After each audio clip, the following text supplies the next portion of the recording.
So, according to your resume, you have been a top performer at every company you worked at.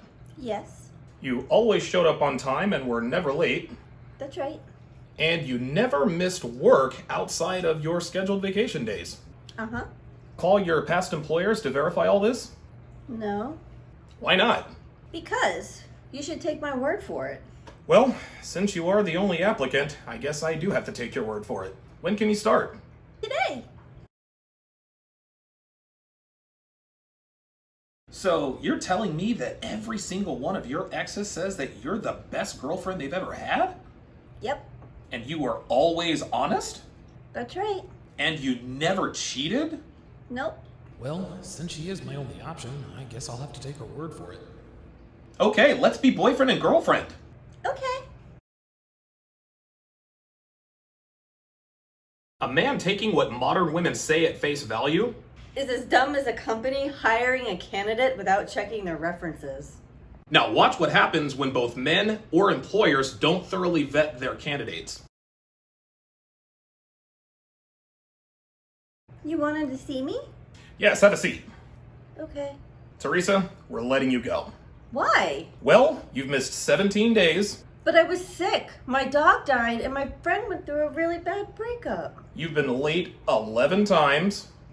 My car broke down, the alarm didn't go off, the traffic was bad, and the sun didn't come up. Your job performance is well below the company's standard. But I hadn't been feeling good and I was on my period. And your internet history shows that you've been looking for another job, which is fine, but I want employees who want to work here, not employees with one foot out the door. OMG, this company is so insecure. Just because I'm on ZipRecruiter doesn't mean I'm looking for another job. Right. Just because you miss work all the time, you're late half the time, and you're actively looking for another job doesn't mean you don't want to work here, right? Really, nigga?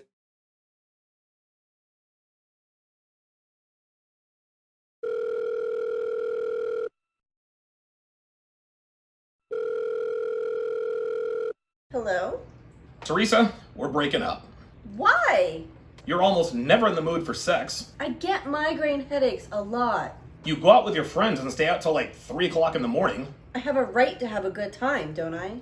You're always hanging out with your ex, We're just friends. and you're on Bumble, Tinder, and Hinge. OMG, you're so insecure. Just because I'm on dating apps doesn't mean I'm looking for a new boyfriend. Right. I mean, just because you're on a bunch of dating apps, you hang out with your friends all night long, and you hang out with your ex, doesn't mean you don't want to be in this relationship, right? Hey, who that?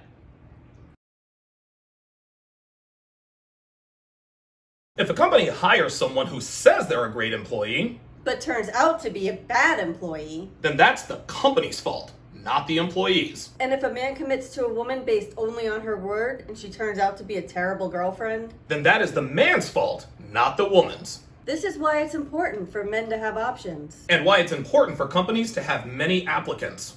Okay, so the candidate lied to get the job. Doesn't matter. The company should have vetted and evaluated the candidate thoroughly before offering them the position. Yes, companies do get fooled from time to time. It happens. But when it does, the company makes adjustments to make sure they don't get fooled again. Okay, so the woman lied to get his commitment. Doesn't matter. He should have vetted and evaluated her thoroughly before giving her his commitment. Yes, men do get tricked from time to time. It happens. But when we get fooled, we make adjustments to make sure that doesn't happen again. So we can all agree that a company adjusting their hiring practices to avoid hiring the wrong candidate is common sense. But when a man adjusts his methods to avoid committing to the wrong woman, that's toxic? Make that make sense.